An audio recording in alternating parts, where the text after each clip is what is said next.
The Gina and Maddie Podcast. I suppose the biggest news story rolling around today locally, well, I suppose nationally as well, is that Prime Minister Anthony Albanese has applauded South Australian move to ban children from social media. Now, last week we spoke to Trevor Long, our expert, who will be on the show tomorrow, Peter Malinauskas. He took steps to examine pathways for his government to impose a social media ban on Australians under 14. Yeah. So it currently sits at 13 is where they're at the moment, but he's trying to push it out another year. I know there's another group around the moment trying to make it 16, I think it might be. Albo's jumped on and he said, well, parents are worried sick about what their kids have access to online. Yeah. It's a major social issue in this country. He applauds Malinauskas' leadership on the issue. He does want to see if there is any results from it first. Yeah. He's like, it's got to work. For us to implement something like that, it's got to work. So there's got to be a test. But this is the wild frontier. Like this generation of kids are the first generation. We don't know what the after effects of this really are yet. Well, no, we don't know exactly what. I'm going to play some audio in a sec from a guy called Jonathan Haidt. He is an author of The Anxious Generation, and he's a professor. He's also a social psychologist, and he's done a lot of studies on age groups from here and there. But like Trevor made the point last week on the show, I think a lot of it has to come from home. Yes. I think a lot of it has to come from home because I know when I was a kid, if someone said to me, you're not allowed to do that. Yeah. What's the first thing you're going to do as a kid? You're going to do it. Yeah. Or you're going to get around your mates who's allowed. Everyone's parents parent differently. Yeah. It's like someone else is, Johnny's allowed to be on TikTok, so I'm going to go over and stare at Johnny's phone. So it's a really tricky one.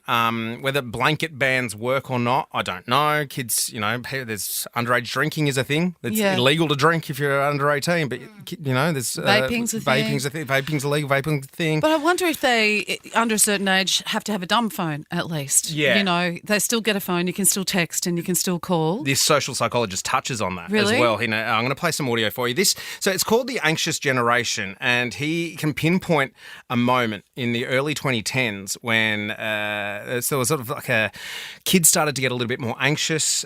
He does talk about some pretty confronting issues in here. He does mention suicide and he does mention self-harm. So if those things aren't right for you right now, maybe you can turn off or turn down and come back soon. But this is him talking about the demise in sort of like play-based childhood.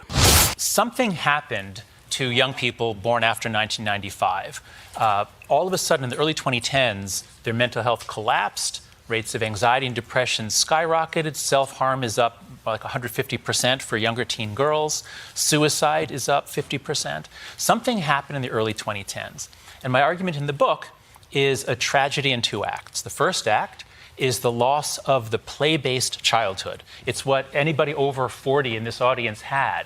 You were out with your friends after school. There was nobody supervising you. You had to learn how to work out conflicts, how to face adversity. So that's what kids have had for hundreds of thousands of years. It's part of being a mammal. You play, you develop skills.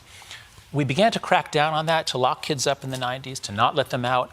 So we're restricting what they most need, which is play, from the 90s through the 2000s. But mental health doesn't collapse then. It's actually pretty stable. Then we get Act Two, which is the arrival of the phone-based childhood. And what that is in 2010, everybody had a flip phone.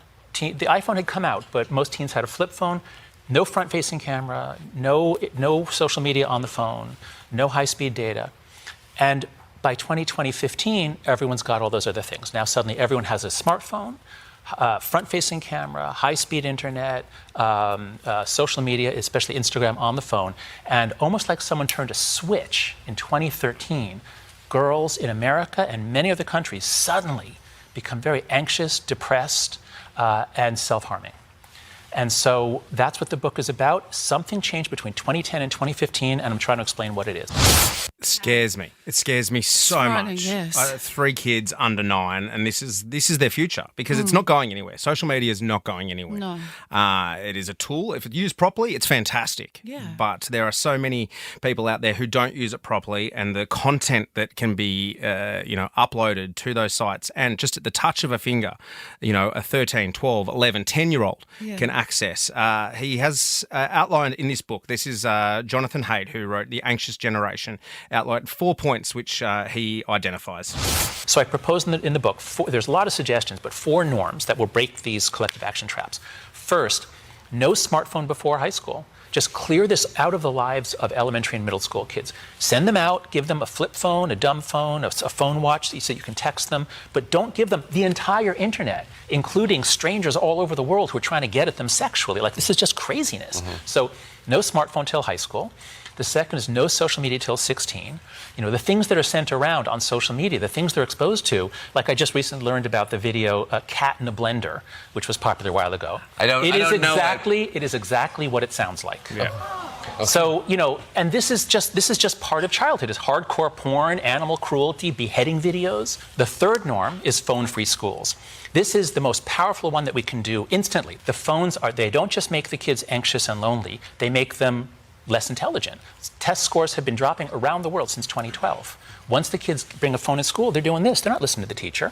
So get rid of phones in schools. And then the fourth norm is far more independence, free play, and responsibility in the real world. We have to, so this is not just about let's take away. It's let's give them a real childhood, the kind of childhood that us older people, the kind that we look back on. There it is. Jonathan Haidt, author of The Anxious Generation, talking on The Daily Show in the US.